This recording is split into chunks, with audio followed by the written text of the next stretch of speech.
संसद और आज हम बात करेंगे कि स्मॉल स्टेट्स की बात करेंगे, फेडरेशन फॉर न्यू स्टेट्स की बात करेंगे और कैसे बात करेंगे कि छोटे राज्य इस देश की इकोनॉमी के लिए, स्वास्थ्य के लिए, विकास के लिए आवश्यक होते हैं। वो छोटे राज्यों की बात जब शुरू हुई थी तो हर पार्टी ने माना कि छोटे राज्य विकास करते हैं, तेजी से विकास होता है और लोगों की आकांक्षाओं और उम्मीदों पर खरे भी उतरते हैं। मैं बता दूं आपको कि जो जो छोटे राज्य बने, वो चाहे तेलंगाना है, चाहे वो हरियाणा है, बहुत सारे जो छोटे राज्य हैं उनका विकास मॉडल देखकर ऐसा ही लगता है, वो उत्तराखंड की बात करें, वो छत्तीसगढ़ की बात करें, वो झारखंड की बात करें, कि उनमें के अंदर एक विकास हुआ और उनको नैतिक समर्थन भी मिला सरकारों से। लगातार सरकारें ये बात तो मानती हैं कि छोटे राज्य देश के भविष्य के लिए अच्छा है, विकास के लिए अच्छा है, लेकिन फिर भी क्यों नहीं अब तक मांगे मानी गई। बहुत सारे छोटे राज्यों की मांगे वो अभी से नहीं है, वो कहते हैं कि पुरातन काल से वो छोटे राज्य थे और वो अब भी हैं। लेकिन जब अंग्रेज आए तो उन्होंने कोशिश की कि आप प्राकृतिक तरीके से राज्यों का बनाए, जिससे कि लोगों की उससे जुड़ाव ना हो सके। जैसे उत्तर प्रदेश बनाया तो उत्तर प्रदेश एक इस तरह से बनाया, ना तो बुंदेलखंड बनाया, ना उत्तराखंड बनाया, उत्तर प्रदेश बनाया, मतलब कि यूपी बनाया, यूनाइटेड प्रोविंस बनाया, क्योंकि आप अपनी संस्कृति से जुड़ ना पाए, अपने कल्चर से ना जुड़ पाए। इस वजह से उन्होंने ऐसी मानसिकता रखी कि ऐसे प्रदेश बना दो जिनकी आइडेंटिटी आपसे मिल ना पाए। लेकिन अब पुरानी मांग, पुराने भारत की, पुरातन भारत की मांग है फिर से उठने लगी है कि जो हमारी संस्कृति थी, कला थी, भाषा थी, उसी से रिलेटेड बात की जाए। अब बात करेंगे हम, शुरू करेंगे हम नॉर्थ ईस्ट से, जहां से सूरज उगता है। वहां टिपरा लैंड की बात हो रही है त्रिपुरा के अंदर, तो हम वहीं से शुरू करेंगे। धीरे धीरे बहुत सारे स्मॉल स्टेट्स के लोग हैं, हम बात करते जाएंगे और जानेंगे कि उनकी मांग क्या है। Sir, you are demanding Tipra land, are you comfortable in Hindi? English better. English better. So why do you are demanding Tipra land? Because autonomous council is also there. So why you are demanding Tipra land? Actually, the Tipra, why we are demanding Tipra land?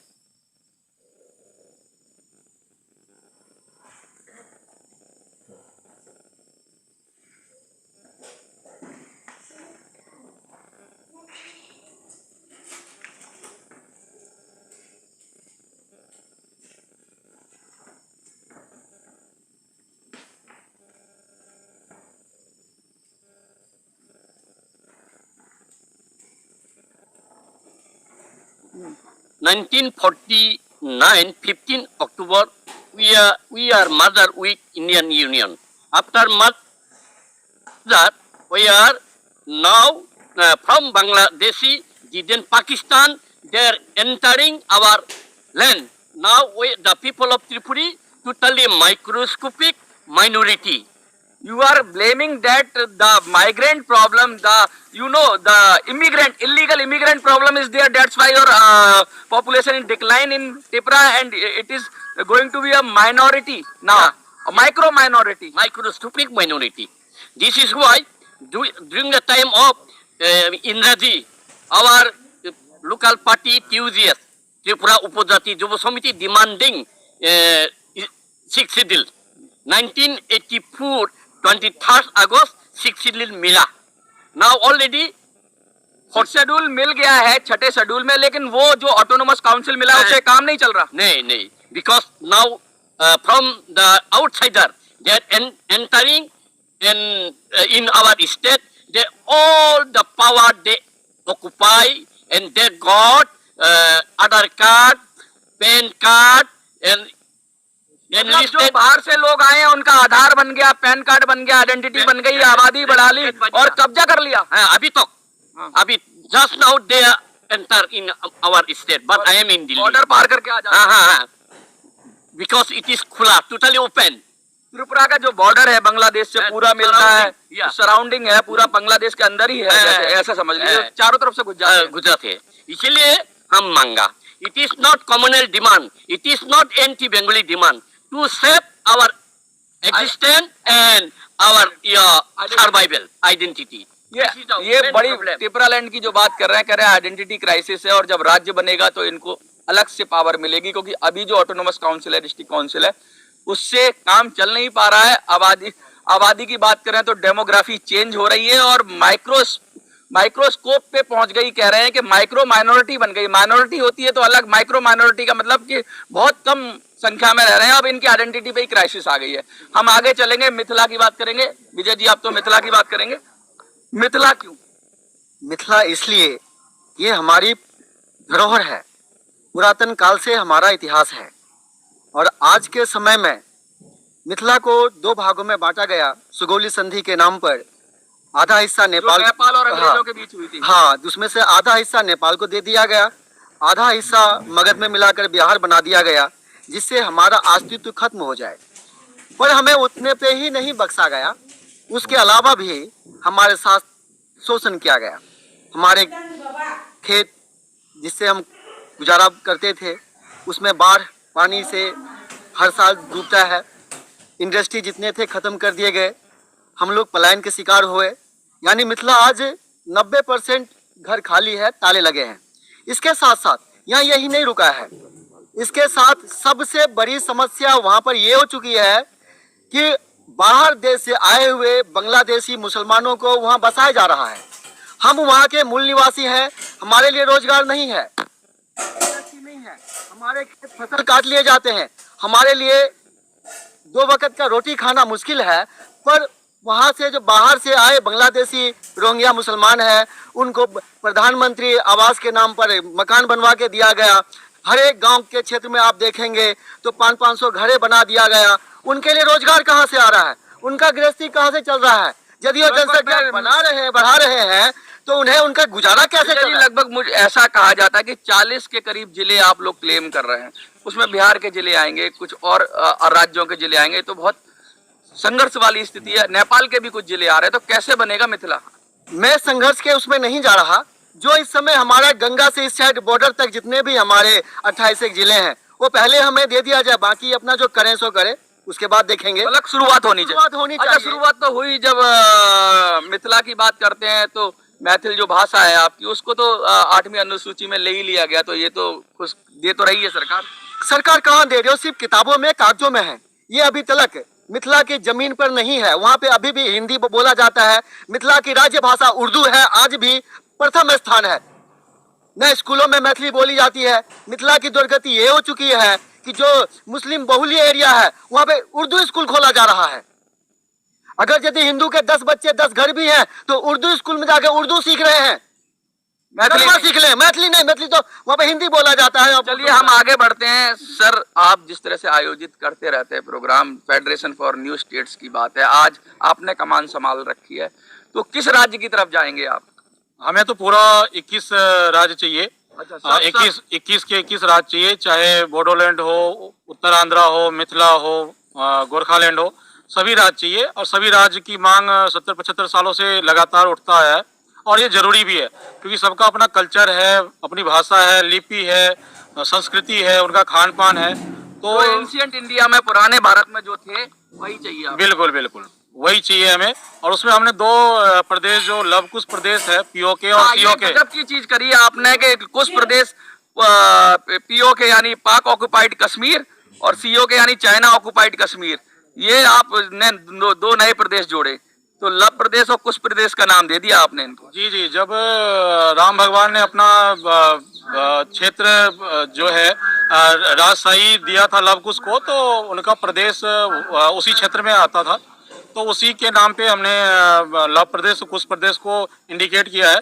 इसमें हम भारत सरकार प्रदेशों को जल्द से जल्द निर्माण करने के लिए राजनीतिक रास्ता निकालें, और पाकिस्तान सरकार और चाइना सरकार से भी हम अनुरोध करते हैं, जो शांति के रास्ते से वो हमें हमारी क्षेत्र दे दें, और हमें हमारा संस्कृति जिससे बचे, और लव प्रदेश और कुश प्रदेश का विकास हो, भारत में विलय हो, और हम अपनी संस्कृति के धरोहर का संरक्षण कर सकें।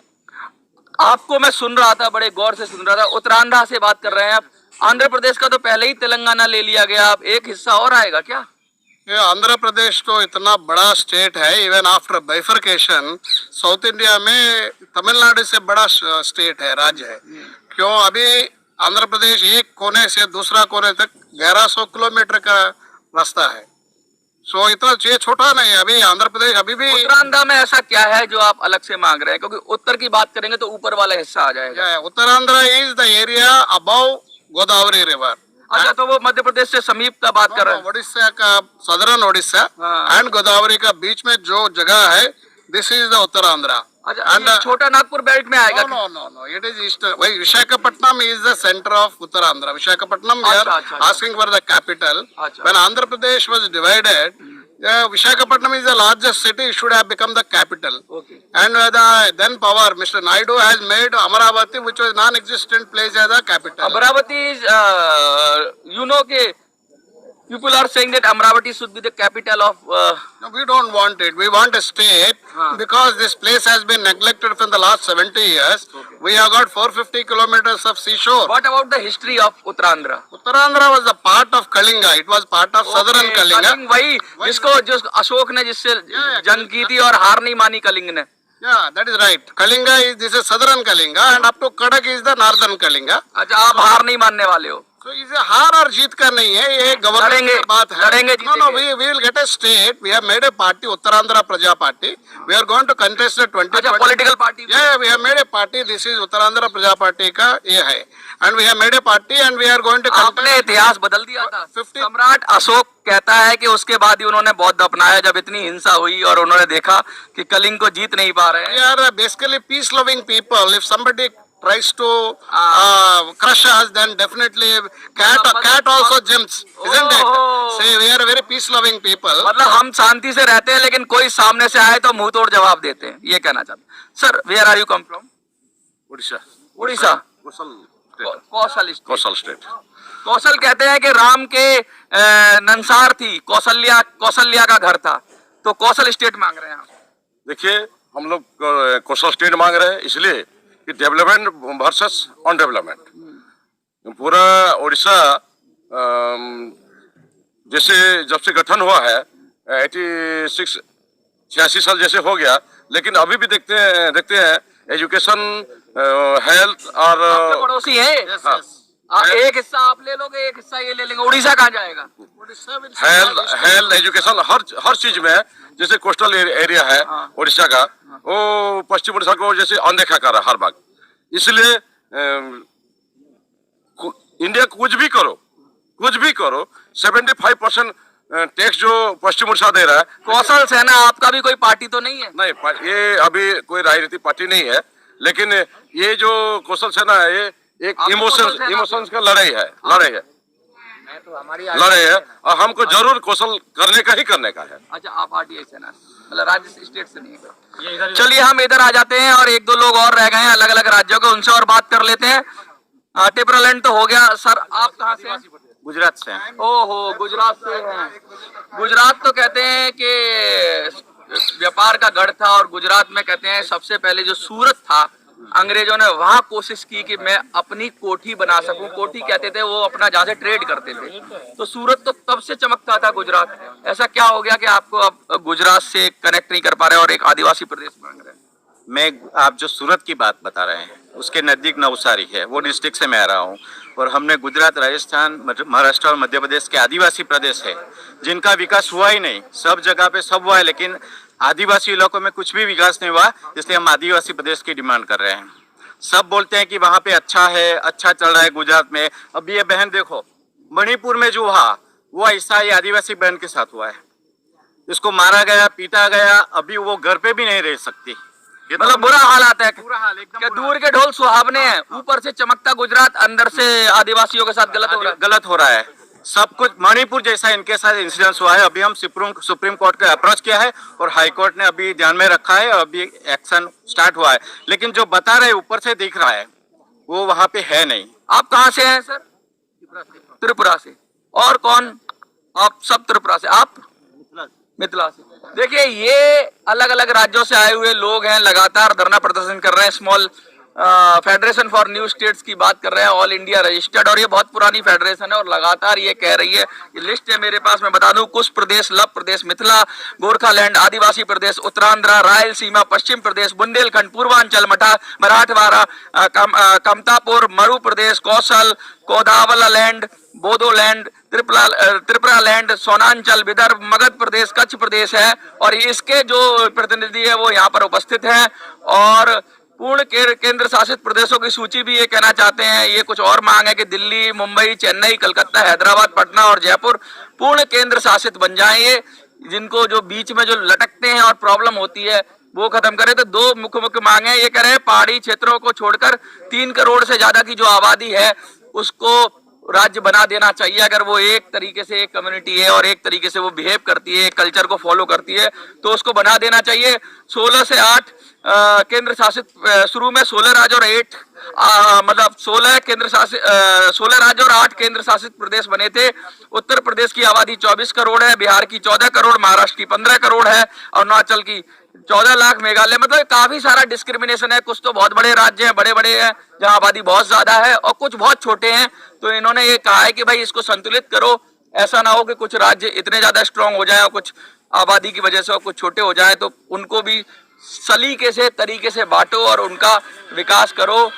क्या मैसेज देना चाहेंगे सर? बहुत अच्छा प्रोग्राम हुआ आपका, एक मैसेज लास्ट। जी जी, लास्ट में रामाराव जी देंगे मैसेज। कि हम खत्म हो गया बस। what we want is next 2024 election, we want both the national parties to give in their manifesto that they are in favor of smaller states. We demand 50 states in India.